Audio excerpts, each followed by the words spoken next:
अध्याय 12। मुझे तो लगा था कि तुम्हारा जन्म सिएटल में हुआ था। मैंने हौले से कहा, इस बात का जैक से क्या लेना देना है। उसने एक तकिया लिया और उस पर अपनी कोहनी टिकाकर मेरे हाव भाव देखने लगा। नहीं, मुझे और एलियट दोनों को ही डेट्रॉइट में गोद लिया गया था। उसके बाद हम यहाँ आ गए थे। ग्रेस पश्चिमी तट के पास कोलाहल से दूर रहना चाहती थी और उन्हें नॉर्थ वेस्ट अस्पताल में नौकरी मिल गई। मुझे बहुत ज्यादा याद नहीं है। इया को यहीं गोद लिया गया था। तो जैक भी वहीं से है क्या?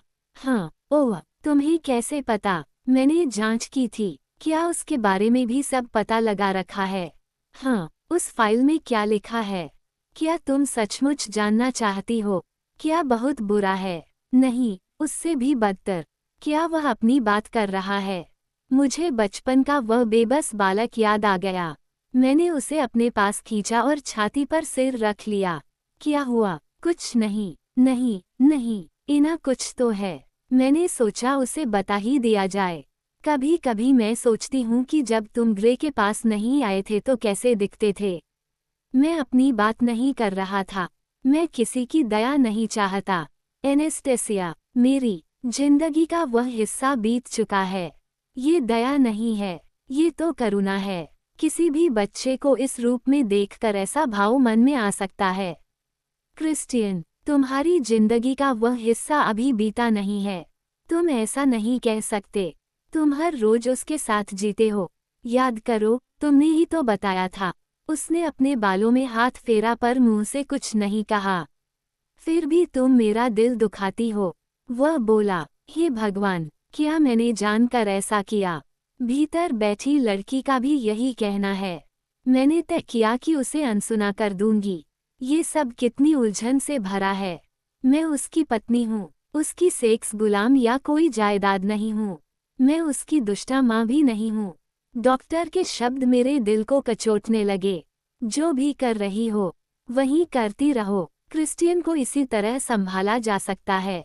उसे तरक्की करता देख अच्छा लगा। मैं तो वही कर रही हूँ जो हमेशा से करती आई हूँ। क्या उसे मेरी यही खूबी पसंद नहीं आई थी? शायद मैं तुम्हें तुम्हारे अतीत के साये से दूर लाकर अच्छा ही कर रही हूँ। बस यही नहीं जान पाती कि किसी भी बात पर तुम्हारी प्रतिक्रिया क्या होगी।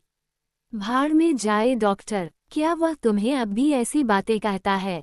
क्रिस्टियन, मैं जानती हूँ कि तुम अपनी माँ से प्यार करते थे और उसे बचा नहीं सके, पर वह तुम्हारा काम नहीं था और मैं भी वह नहीं हूँ। चुप करो, तुम्हें सुनना होगा। उसने मानो अपनी सांस रोक ली। मैं वह नहीं हूँ। मैं कहीं ज्यादा ताकतवर हूँ। मेरे पास तुम हो और तुम पहले से कहीं ताकतवर हो और मैं जानती हूँ कि तुम मुझसे प्यार करते हो। मैं भी तुमसे प्यार करती हूँ। क्या तुम अब भी मुझसे प्यार करती हो? उसने मुझसे पूछा। बेशक, प्यार करती हूँ और हमेशा करती रहूंगी। उसने मुझे अपने पास खींचा पर अपने चेहरे को बांह से ढक लिया। ऐसा मत करो। तुम सारी जिंदगी अपने आप को छिपाते आए हो। अब ऐसा मत करो। पर तुम एक बात बताओ कि एना तुमने सेफ वर्ल्ड का प्रयोग नहीं किया। उसे नहीं बता सकती। नहीं बता सकती कि मैं डर गई थी कि वह मेरी बात मानेगा भी या नहीं। मैं नहीं चाहती थी कि वह बात आगे बढ़े और मुझे वह वक्त याद आ गया था जब उसने मुझे अपनी बेल्ट से मारा था। क्योंकि तुम बहुत गुस्से में और मुझसे बहुत दूर और खोए हुए दिख रहे थे। क्या तुम नहीं चाहते थे कि मैं चरम सुख तक पहुंचूं? ये पूछते ही मेरे चेहरे पर लाली आ गई। पर पूछना जरूरी था। नहीं। ओह, ऐसा कठोर बर्ताव। पर मुझे खुशी है कि तुमने टोक दिया। क्यों? क्योंकि मैं अपनी हद से आगे चला गया था। तुम्हें चोट तो नहीं पहुंचाना चाहता था पर अपने पर काबू नहीं रहा था। ... और बातों ही बातों में हम एक दूसरे से लिपट गए। उसने मेरी बाहों में आकर चैन की सांस ली। इना, जिस तरह मुझे तुम्हारी जरूरत है, उसी तरह मुझे हर चीज को अपने वश में करना पसंद है। मैं ऐसे ही जी सकता हूँ। कोशिश भी कर ली पर कोई और उपाय नहीं है। ओह, ये कैसी दुविधा है। मुझे चाहता भी है और बस में भी रखना चाहता है। ये दोनों ही बातें अपने आप में अनूठी है। मुझे माफ करो। मैं आगे से इन बातों को ध्यान रखूंगी। मैं चाहता हूँ कि तुम भी मुझे चाहो। मैं चाहती हूँ। हाँ, मुझे तुमसे दूर जाना पसंद नहीं है। इना, तुमसे बहुत प्यार करता हूँ। मैं भी तुमसे बहुत प्यार करती हूँ। अचानक आंख खुली तो पाया कि हम प्लेरूम में ही सो गए थे। अचानक उसके हिलने से मेरी आंख खुली। ये क्या, वह तो कांप रहा था। क्या वह कोई बुरा सपना देख रहा था? नहीं, वह चिल्लाया, क्रिस्टियन उठो। मैंने चादर हटाकर उसे जगाना चाहा। उसे कंधों से पकड़कर हिला दिया और मेरे आंसू टपकने लगे। क्रिस्टियन उठ जाओ। वह झट से उठ बैठा और खाली खाली आंखों से मुझे ताकने लगा। तुम बुरा सपना देख रहे थे। तुम अपने घर में हो। तुम सही सलामत हो। उसने पागलों की तरह पलकें झपकाते हुए यहाँ वहाँ ताका। इना, वो मुझे बाहों में भरकर चूमने लगा। वो मुझे दीवानों की तरह चूम रहा था। ओह, ऐसा लगा मानो उसे यकीन न आ रहा हो कि वह मेरे साथ है। और अचानक ही मेरी सोई हुई वासना भी जाग उठी। मैं यही हूँ, तुम्हारे पास हूँ। मैंने अपने आप को उससे सटाते हुए कहा। ओह हेना, मुझे तुम्हारी जरूरत है। मुझे भी। मैं उसे चाहती हूँ। उसे अपने लिए अभी चाहती हूँ। मैं चाहती हूँ कि हम दोनों इस नशे में खोकर बाकी सब कुछ भूल जाएं। ओह, 2 पल पहले तो हम सो रहे थे और अब? क्या मैं? हाँ, क्यों नहीं? ओह, अचानक ही मुंह से आह निकली और हमारे मुंह आपस में जुड़ गए। ये बस इतनी जल्दी हुआ कि सोचने का भी वक्त नहीं मिला। वह दीवानों की तरह अपनी भूख मिटा रहा था और मैं केवल साथ दे रही थी। शायद आज रात मेरी नहीं है। कुछ ही देर में वह तृप्त होकर मेरे ऊपर ही लेट गया और मैंने उसे संभलने का वक्त दिया। फिर वह एक और लेटा और मुझे खुलकर सांस आया। ओह हेना, उसने बड़े ही लगाव से मेरा माथा चूम लिया। तुम ठीक हो? मैंने उससे पूछा पर उसका चेहरा स्याह पड़ गया है। शायद सपने का असर अभी गया नहीं है। वह मेरी आंखों में ऐसे झांकने लगा मानो जानना चाहता हो कि वह दरअसल कहाँ है। तुम कितनी सुंदर हो। अचानक ही उसने अपनी टेक बदल दी। कुछ ही देर में मैं उसकी मनपसंद मुद्रा में उसके साथ थी और उसके होंठ मेरे शरीर के सबसे संवेदनशील अंग के साथ खेल रहे थे। फिर वह धीरे धीरे अपनी अंगुलियों से उस हिस्से की मालिश करने लगा। उसे शरीर में दबी वासना को उभारने और शांत करने की कला में महारत हासिल है। मैंने आगे होकर उसके बाल चूम लिए और इस आनंद में मग्न हो गई। अभी ये सब खत्म नहीं हुआ, उसने कहा और एक ही झटके में उसने खुद को मेरे भीतर उतार दिया। ओह बेबी, वो मुझे अपनी गोद में बिठाकर नितंबों के सहारे उछाल रहा है और मैं उसके हाथों का खिलौना बनकर भी बहुत खुश हूँ। मैं जानती हूँ कि इस समय यही उसकी जरूरत थी। बहुत देर तक हम उसी झूले में हिचकोले खाते रहे। बहुत से प्यार से भरे शब्दों का आदान प्रदान हुआ और जब ये तूफान थमा तो मैं उसके पास लेट गई। दरअसल मैं जानना चाहती हूँ कि वह कौन सा बुरा सपना देखकर उठ गया था, पर उसके बारे में पूछते ही उसने झटक दिया। समझ नहीं आता कि इसके मूड के इतने उतार चढ़ाव का मैं क्या कर सकती हूँ। हमने तय किया कि अपने कमरे में जाकर सोएंगे। मैंने खुद को चादर में लपेटकर चलना चाहा तो उसने रोककर मुझे बाहों में भर लिया। मैं नहीं चाहता कि तुम यहाँ गिर जाओ। रात को आंख खुली तो पाया कि वो बिस्तर में नहीं था। अभी तो रात के 3:20 ही हुए थे। वो कहाँ गया? मैंने पियानो का सुर सुना। मैं गाउन पहनकर बाहर लपकी। वो बहुत ही उदास कर देने वाली विरक्त सी धुन बजा रहा है। मैंने उसके कंधे पर सिर रख दिया और वह पियानो बजाता रहा। वह इतना उदास क्यों है? क्या मेरी कोई गलती है? वो इस तरह बर्ताव क्यों कर रहा है? उसने अपनी धुन पूरी करने के बाद मुझे देखा। तुम इतने परेशान क्यों हो? मेरे घर में एक आदमी घुसा जो मेरे बीबी का अपहरण करना चाहता था। मेरी बीबी मेरी बात नहीं सुनती। वो अपने वादे तोड़ देती है। वो मुझ पर भरोसा नहीं रखती। मैं बुरी तरह से दहल गया हूँ। सॉरी। उद्धरण चिन्ह। मैंने सपने में तुम्हें मरा हुआ देखा। तुम फर्श पर लेटी थी और लगता था कि तुम कभी नहीं उठोगी। ओह मेरा 50, छोड़ो भी, वह तो एक बुरा सपना भर था। मैंने उसका हाथ थामा और उसे अपने साथ कमरे में ले गई। जब उठी तो वह मेरे साथ लिपटकर गहरी नींद में मग्न था।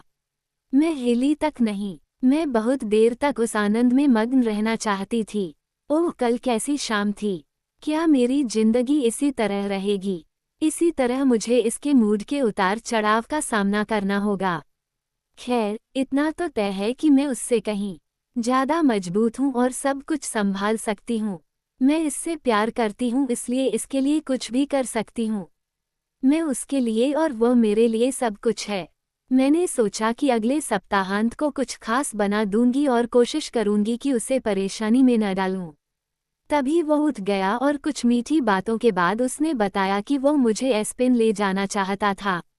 एस्पेन? Aspen, Colorado? हाँ भाई, वही जिसके लिए तुमने सारा पैसा दान कर दिया था। वो तुम्हारा पैसा था, हमारा पैसा था नहीं, तब वो तुम्हारा ही था। ओह, तुम्हारा आंखों का मटकाना। पर वहां जाने में तो घंटों लगेंगे। जेट में नहीं लगते। बेशक मेरे पति के पास जेट है, मैं कैसे भूल सकती हूँ। टेलर हमें जेट के पास ले गया। मेरा पति खास मूड में है। वो किसी छोटे बच्चे की तरह उमंग से भरा है जो कोई राज छुपाना चाहता है।